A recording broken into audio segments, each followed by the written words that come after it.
Мақтаншақ қоян. Баяғы өткен заманда бір орманда көптеген жануарлар тату-тәтті өмір сүріпті. Жануарлардың саны өте көп. Сол орманда тиін мен қоян көрші тұрыпты. Екеуі де өте әдемі болған. Әсіресе үлпілдек ұзын құйрықтарымен танымал еді. Сәлем, қоянжан. Не істеп жатырсың? Сәлем, тиін. Жай ғана демалып жатырмын. Ал сен ше? Мен қысқа азық жинап жатырмын. Сен неге жұмыс жасамай жатырсың? Маған азық жинаудың керегі жоқ. Алдымнан кезіккен ағашты жеп жүре беремін. Жаңғақ деген жерде толып жатыр ғой. Әуелі ағаштардағы таза жаңғақтарды жинаймын. Ең соңында жердегі тазаларын теріп алам. Сәлем, достар. Не туралы сөйлесіп жатырсыңдар? Біз қысқа дайындық жайлы айтып жатырмыз. Екеуің де қандай әдемісіңдер. Құйрықтарың ұзын, бір-біріңе ұқсайды екенсіңдер. Жоқ, мен одан да әдемімін. Қарашы, денем ірі, құйрығым үлпілдеп тұр. Жақсы, қоян, біз жұмыс жасаймыз. Сау бол. Мені тиінмен салыстырған несі? Кімнің әдемі екені айдан анық емес пе? Мен ең керемет қоянмын. Маған кім тең келе алады? Міне қоян осындай мақтаншақ еді. Бір кезде орманда қатты дауыл басталып кетеді. Үстіме бірдеме құламай тұрғанда қашып құтылайын. Менің құйрығым қысылып қалды. Көмектесіңдер, кім бар? Мықтап ұста. Тартайын. Ой, менің өзімнің әлім жетпей жатыр. Кірпі, бері келші. Ұста. Бірге тартайық. Шықпай жатырсың ғой, қоян. Не болып жатыр мұнда? Қоянға көмектесіңізші. Көрсетші ғане, қолыңнан не келетінін. Әлде сенің де күшің жетпей ме екен? Қазір көрсетемін саған. Қолымнан не келетінін. Осылайша қасқыр ашуланып, қоянның құлағынан қатты тартып, оны ұзартып, ал құйрығын қысқа етіп жұлып алыпты. Сен өзің кіп-кішкентай болсаң да, өте мақтаншақ екенсің, қоян.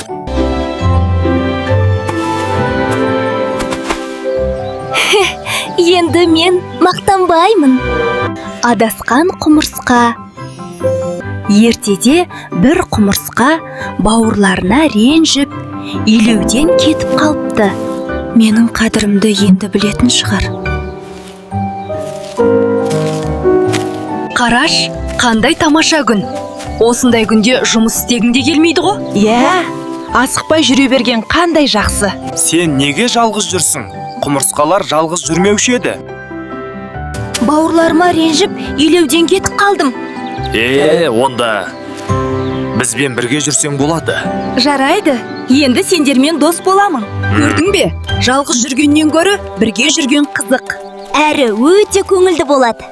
Қараш, төменде біреулер жүрген сияқты.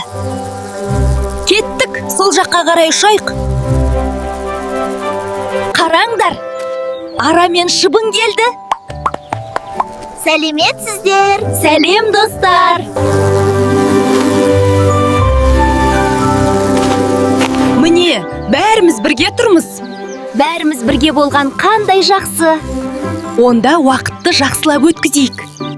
Осылайша бастары қосылған жәндіктер әбден асыр салыпты. Өздерінің күнделікті жұмыстарын ұмытып, бұл күнді тек ойын-сауықпен, бос жүріспен өткізіпті. Еңбекқор құмырсқаға да бұл ұнайды. Солай әбден шаршап ұйықтап қалады. Алайда құмырсқа әдеттегідей бәрінен ерте тұрып алады. Жақсы демалдым. Енді өзіме азық іздейін. Бүгін қандай тамаша күн. Бір қызық нәрсе табатын сияқтымын. Ой, қандай үлкен дән. Жолым болды. Жалғыз өзіме қиын екен. Көтеріп көрейін. Достар, көмектерің керек. Дәнді көтере алмай жатырмын. Ренжіме, достым. Мен Жалғыз өзіме қиын екен. Көтеріп көрейін. Менің де өз жұмыстарым бар.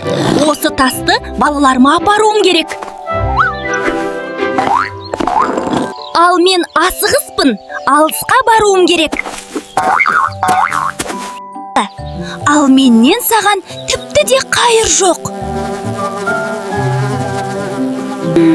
Жарайды достар, сау болыңдар. Бауырларымды сағындым. Оларсыз енді кім көмектеседі? Әрине тек біз көмектесеміз. Мені кешіріңдерші. Сендерден кетіп қалғаныма қатты ұялып тұрмын.